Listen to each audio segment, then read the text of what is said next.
I want to briefly talk about optimizing your models, specifically your foliage objects and your seed kind of hero object for game engines for running a simulation or rendering in real time. Because we do have specific needs to try to keep things lightweight and agile while they're running on our computers and processing all this information. So what I've got here is an example scene, and you can see as I fly through the scene in this optimization viewport mode how the triangles represented on these objects, or the triangles representing these objects, kind of change. Let's focus on this fin object here. So I've got it highlighted right now. Let's kind of watch the triangles. As I move away, we can see how it kind of pops in and out of kind of density. So that is exactly what's happening. If we go to our regular lit mode, okay, as we back away, Unreal is actually loading a lower density version of that mesh automatically. And as we get closer, it will load the high density mesh. And it does it really cleverly where it kind of blends them together so we can't see that transition so well. However, even though Unreal does a great job at trying to use resources wisely, we still have a lot of objects that are being called and being asked to render all at once. So we want to try to keep the workload on the computer as light as possible while providing as much fidelity and information as we really want to represent our world. So let's flip back to Blender now. So in Blender, I've got an example of a collection of foliage that's separated into these different models with different densities, different levels of detail. That's what they're called actually, is an LOD, levels of detail. And Unreal is going to generate these for us automatically, but I want to show you a little bit more of what they look like. So I'm going to go to wireframe mode. We can see in our kind of more high resolution version of this foliage item from Quixel Megascans, we've got you know, a lot of triangles. It's got a lot of curvature if we go back to shaded mode. Okay, it actually looks pretty nice, even though we have these, you know, planar representations of stems. Let's look at the next level of detail down. Okay, so we're kind of losing detail, but we're still retaining the identity of these objects. And with the textures on them, as we've seen in the past, they're going to look pretty good still. Even at a distance, they're going to represent what they need to. One thing we want to have open just so we have numbers in mind, and we can find it if we go to our overlays in this drop down and make sure we have statistics checked on. Okay, we're going to look over here on the left now, and we can see how many faces our objects in the viewport currently have. Whatever is visible, it's going to show us here. If we select it, it will show us how many objects we have selected out of the number available.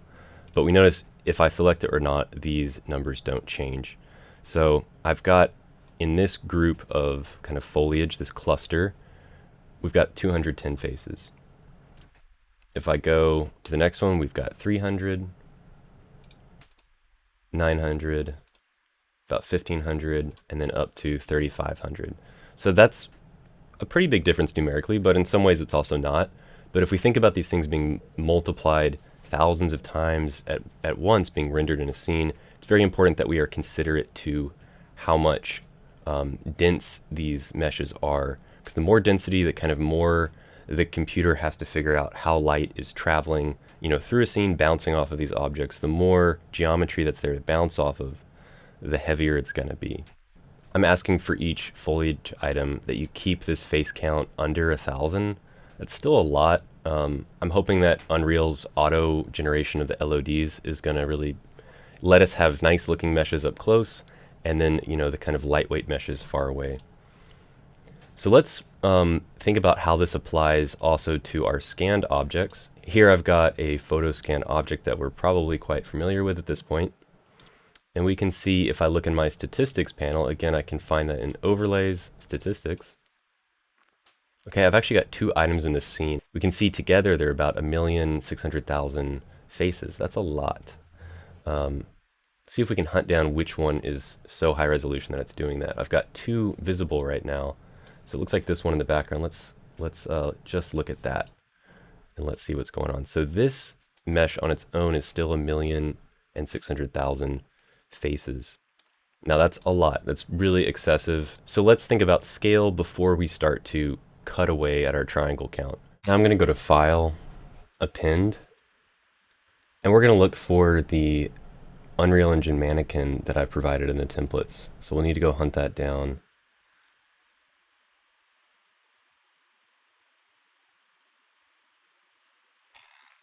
We find it, we're going to then look for objects, not meshes, objects, and find sk mannequin underscore LOD 0. Okay, and there it is.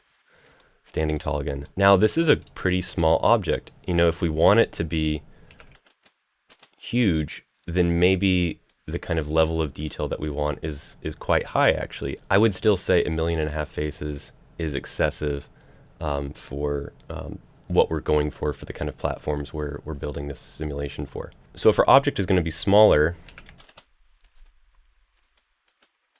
okay, if it's somewhere down here, we've scaled it, and we want to make sure we apply that scale with Control A in all transforms.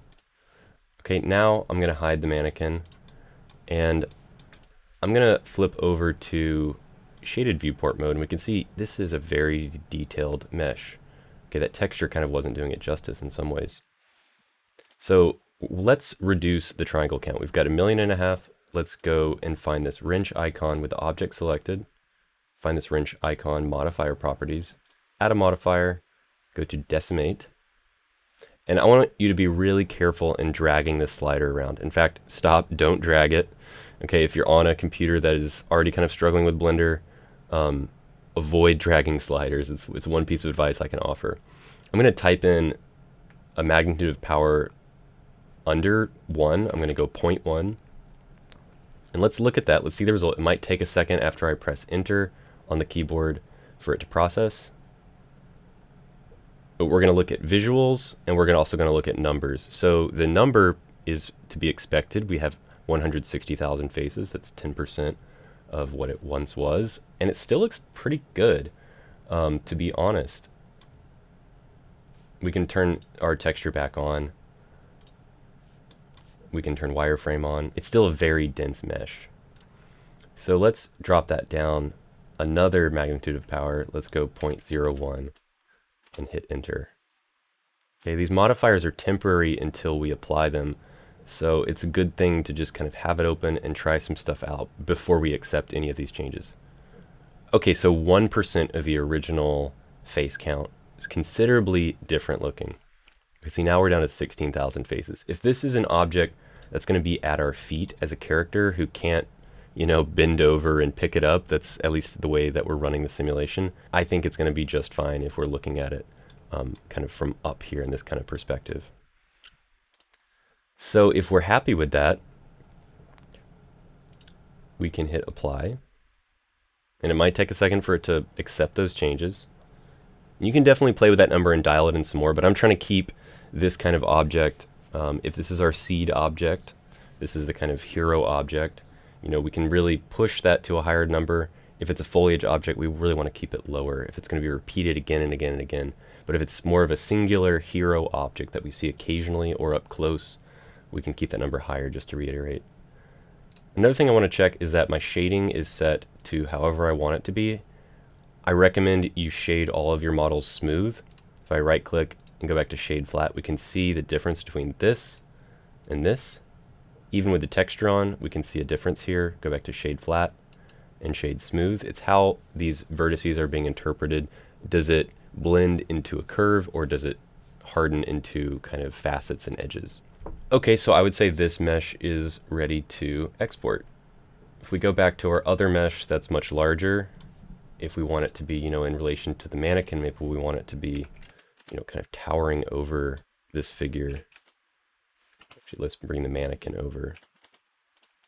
Okay, maybe we want it to be that big, okay? So because the object is now so much larger than the mannequin, then the perspective that will be given in the simulation, there's going to be lots of opportunity to get really close to this with our viewport, our digital eyes, and inspect it. So we want to try to preserve a lot of detail. Now, maybe this isn't such a good example of a model because it's quite smooth, but there are some kind of, you know, lumps and things. And if we start to take that triangle count down far, we might really lose some of that smoothness too, even with the smoothing on.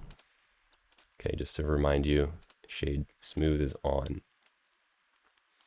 So if we look at our current face count, it's a little high. I'm a little concerned about that number, but if we remember, we've got 2 objects visible. So I'm going to hide the mannequin now that we're done with it for scale.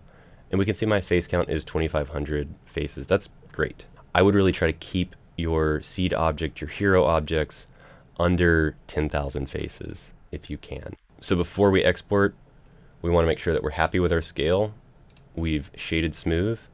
We've set our triangle count to something appropriate for whatever circumstance or intention we have for the object. And we also want to press Control A on the keyboard and apply all those transforms. If you want to reference real-world units, you can also do that. If we press in on the keyboard and go to Item, we can see the dimensions of this object here. It's about 4 meters by a little over 13 meters by 8 meters. So that, if you're familiar with the metric system, unlike myself, that might be meaningful to you.